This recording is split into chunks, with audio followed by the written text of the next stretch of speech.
Do you know yourself? Do you really know yourself? I think we all think we know ourselves, but when we really look into things and dig deep inside, the question is often answered by, well, maybe not really. If we want different results in our lives, then we must change what we do and how we do it. I think most people understand that if we keep doing what we've always done, we'll keep getting what we've always got. The problem is, how do we make that change? I was at a live 3-day event just recently, and one whole day, the first day, was spent on the topic of knowing ourselves. Why? Because we have to know exactly what we want and what's stopping us from getting it before we can make any headway. We all have patterns or habits, things that we do every day, consciously or subconsciously, and these things are directly related to the results that we get. So it's important that we examine the way we react to different things and ask ourselves what made us react in that way.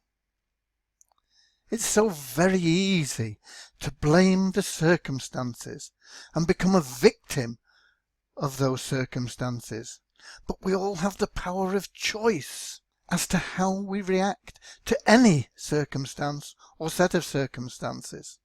If we're sad or angry, we should ask ourselves, what did we do? What reaction did we choose that made us sad or angry?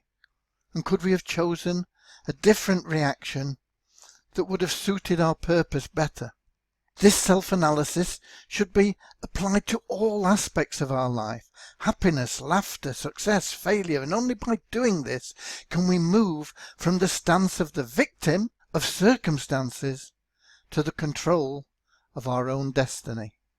Put simply, did how we react to any situation move us towards our chosen goal or lifestyle, or did it move us farther away?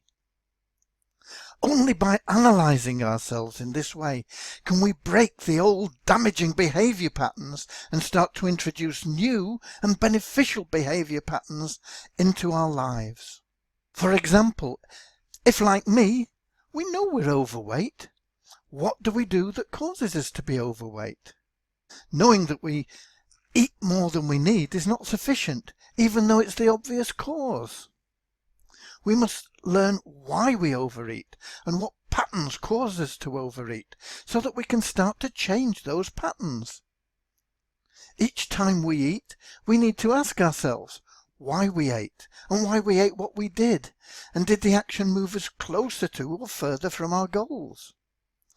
It's easy to say we ate because we made food for the family, we were on medication, we were frustrated or sad or happy, whatever excuse we claim to exonerate ourselves. But if our goal is to be healthy and fit and strong and not overweight, what other choices did we have? We are not victims of circumstance unless we choose to be.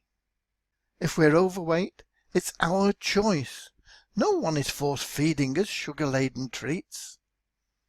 And so it is with all aspects of our life. We must consistently be asking ourselves why we did something. Did it move us closer to where we want to be, or did it take us farther away? We are truly blessed with the gift of choice, but so often we don't use it for our own best interests.